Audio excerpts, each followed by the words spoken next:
Moicano, right here. First of all, nice suit, by the way. Thank you, brother. Talk to me about that first round. I know Jailin kind of had that, thought he had that walk-off knockout.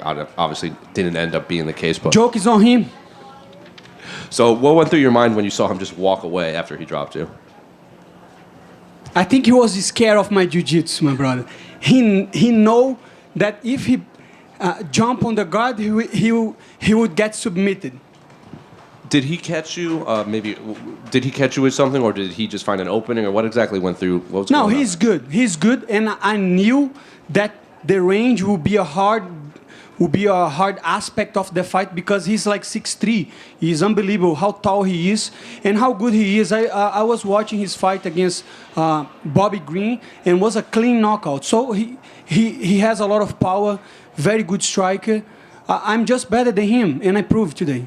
Going into that next round right after that, I mean, most fighters after getting dropped at the end of the round, they might not come out with as much confidence. So what did your coach tell you between those rounds? Yes, it's like I was telling on the back over there.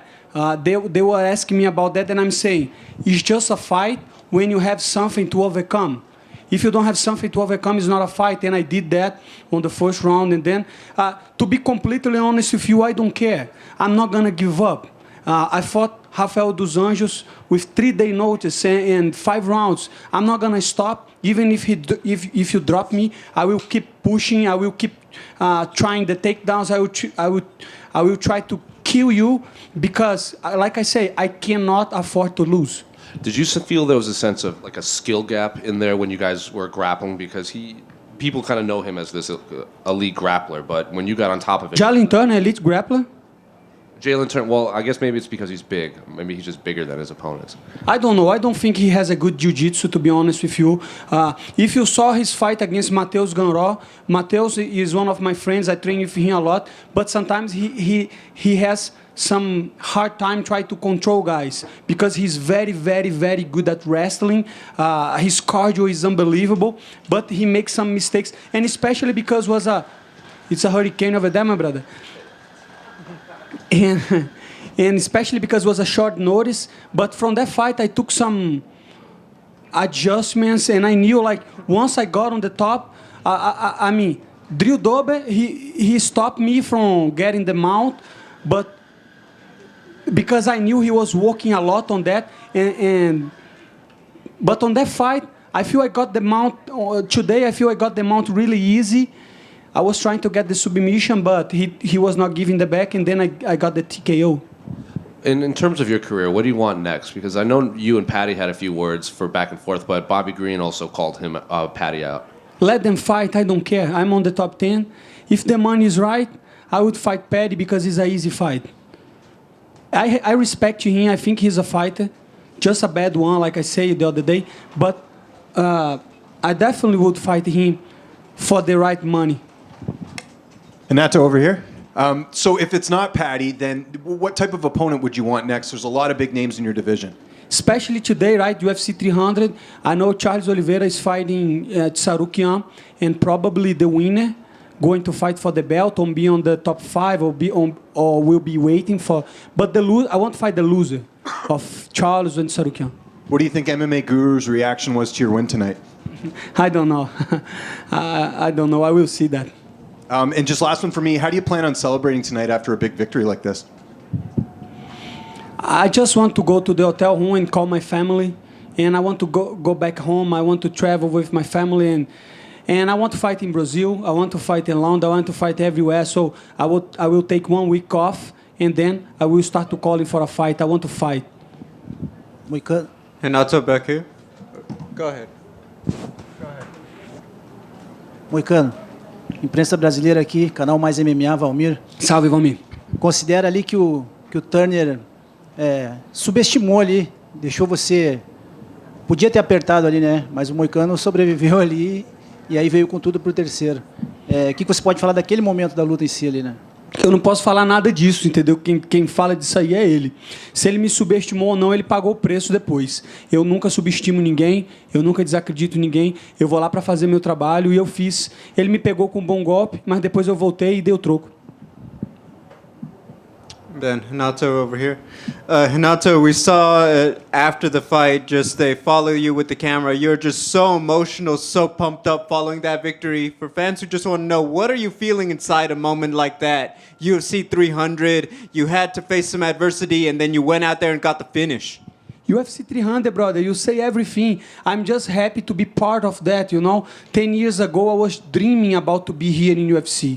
I was dreaming about that. I never thought that I was worth it, you know. All my life, I thought that I was trash, my brother. MMA rescue me. MMA give me a purpose. MMA give me everything that I have today. So I'm really grateful for UFC. I am the biggest fan of the UFC, you know. I know some fighters, they don't like the UFC. I know some fighters, they talk about money. You get what you kill. You know, this is UFC. This is the free market. This is things that I support. I love UFC. If it was not UFC, I don't know what I was doing, what I would be doing here. So to get a victory, a TKO in UFC 300 in a card full of stars is just unbelievable, my brother. I love UFC, to be honest with you. I cannot believe that I'm here today talking to you guys, so I'm very grateful. You know, you had some ups and downs in your career, and we've talked about it. It took a minute, but you kind of figured out how to finally make that connection with the fans. What was it like that, you know, going into this huge card, you are one of the people that the fans were very excited to see out there, and they hoped you win because they would get to listen to you. I saw that. I was surprised because when they was calling my name, everybody was cheering, and I said, I'm not used to that. So I think people are like cheering for me a little bit more because they know that I'm funny and I say crazy stuff after the fight interviews. But this is just my way. I'm not trying to impress anybody. I'm not trying making people like me, because in the end of the day, it's a tough business. If you lose, nobody cares about you. So I just want to do my job. And if I have fans supporting me, that's awesome, my brother. I love the fans because in the end of the day, the fans pay the pay-per-view. The fans are the real bosses of the UFC. It's not Dana White. It's not anybody on the UFC. If you don't have fans, you don't have nothing. Like I always say, if we are fighting in front of millions of people on the television and thousands of people over here in the arena, but if you take the fans, it's just two dumb-ass beating each other. You know, it's just a street fight. So if you have fans, it's a sport. That's why I love the support of the fans. Moicano, antes do money, vem o bônus, será? Tomara, bônus mais do que especial. Eu não sei, eu acho que valeu o bônus, sinceramente, mas eu já estou cansado de pedir. Congrats on the win, but What's up, brother? just a quick one. What are the names that's not on this card that could have easily been Fiziev? Do you want to get that one back? How does a fight with Rafael sound? Yeah, I think Rafael is one of the hardest fights in the lightweight division. And last for me, come Monday morning, you'll be that top 10. As Gabriel mentioned, your connection with the fans, you're more vocal, making people laugh, making people tune in. It's all coming together, but how proud are you now that it's really, you're hitting that stride and giving back to the UFC, giving back to your own career? I'm trying to not be too proud about that, because I was really proud of myself when I was on 145 and I fought Jose Aldo. I was in the top 5 of the division, and I was really thinking, I am the man, I will be champion, I can beat anybody. I was full of myself, and then I fell. You know, I lost to Jose Aldo, and then I lost to Korean Zombie, and then I was in a really bad place.